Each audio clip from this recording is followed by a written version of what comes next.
Coba ceritain dong pengalaman paling menyenangkan yang pernah lo alamin di sekolah. Kayaknya semuanya deh. Soalnya waktu sekolah cuma hahihi doang. Jadi semuanya senang. Gitu. Terus tiba-tiba lulus. Iya. Kita belajar dong. Tiba-tiba lulus jadi angkatan corona.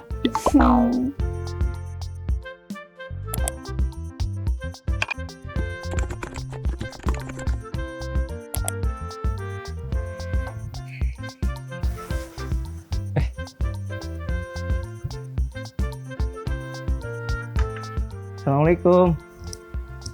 Hai guys. Spill dong, kamu lulusan sekolah mana? Gue lulus dari sekolah SMK 58 Jakarta. Gua ini lulusan SMA Negeri 12 Depok.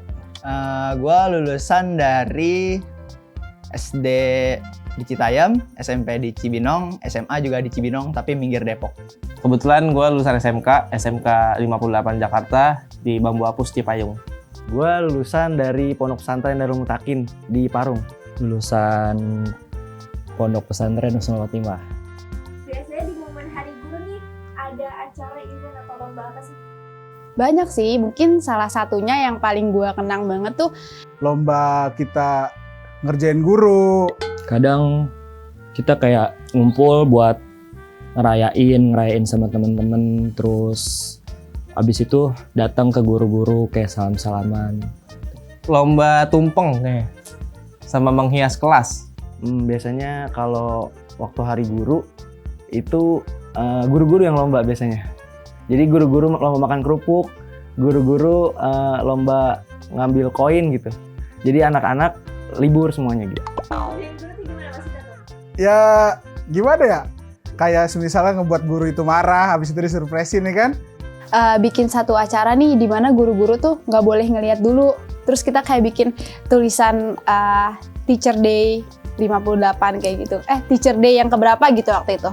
Kayak gitu. Terus juga banyak ada lomba-lomba juga kayak lomba karaoke, terus juga macam-macam deh pokoknya.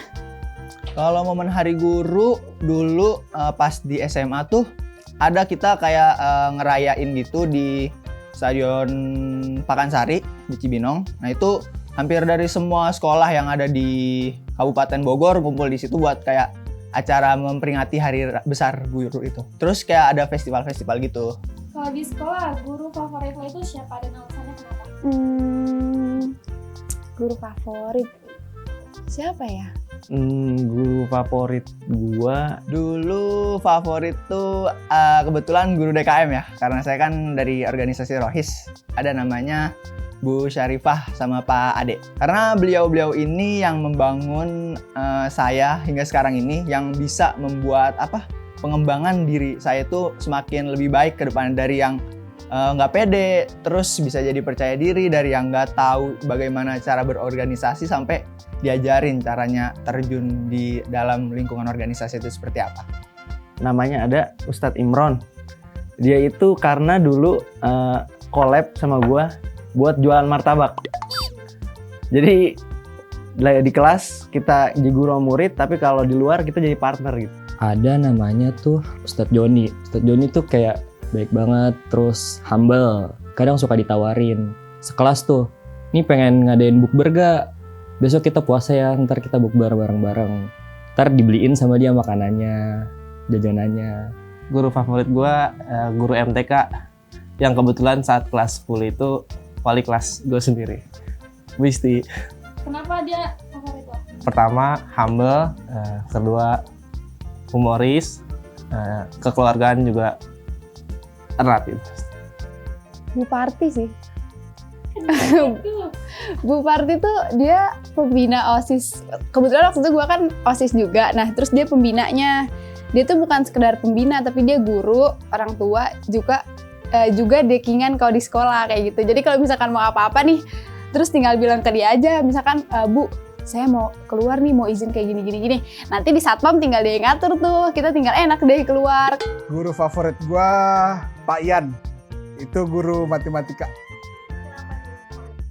Sebenarnya gue nggak suka matematika ya, tapi guru itu ngebuat gue suka matematika karena dia orangnya gampang.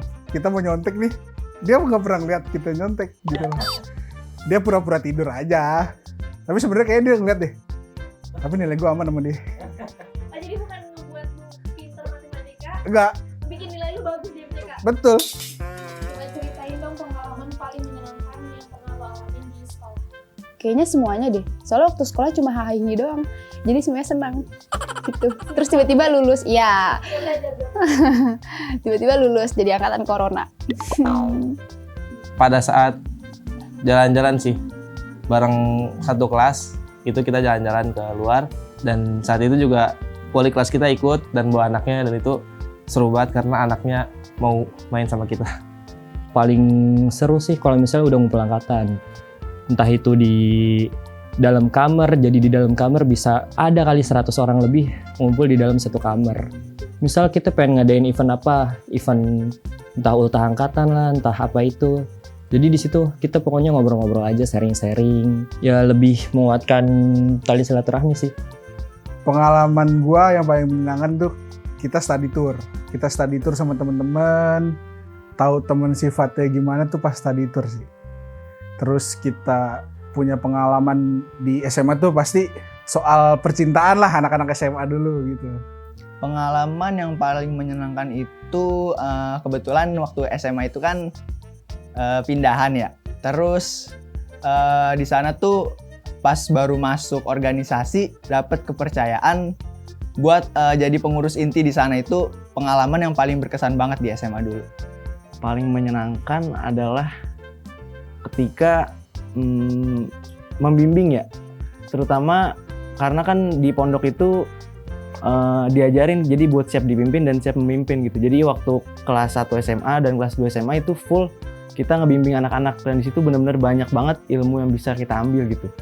Tadi kan Pak, hal yang menyenangkan. Sekarang hal yang paling buruk yang pernah lo alami di sekolah itu apa? Pengalaman paling buruk Pas di pesantren kalau pengalaman paling buruknya mungkin dulu mungkin yang anak-anak pondok tahu, jadi itu kalau misalnya di sidang dikumpulin kakak kelas itu nggak ada obat. Tiba-tiba kelar subuh dikumpulin seangkatan itu tuh benar-benar dihukum, yang benar-benar dihukum, dikumpulin, di push upin, disuruh diguyur gitu, pokoknya dihukum secara agar terdidik gitu, agar kapok juga. Hal yang paling menyedihkannya itu beberapa kali gagal dalam mengatur organisasi Islam itu. Soalnya pas yang awal pertama tadi itu dipercayakan pengurus inti, nah di periode berikutnya ternyata saya dipilih menjadi ketua, dan ternyata menjadi ketua tidak semudah itu, dan itu menjadi pengalaman menyedihkan buat saya karena gagal memimpin organisasi di sana. Sebenarnya paling buruk tuh nggak ada ya. Gue tuh anak SMA dulu tuh gue anak terpandang lah, anjay. Yang bener. Enggak lah. Ada sih beberapa membuat guru jengkel. Ada banyak. Salah satunya guru sejarah ya. Guru sejarah itu.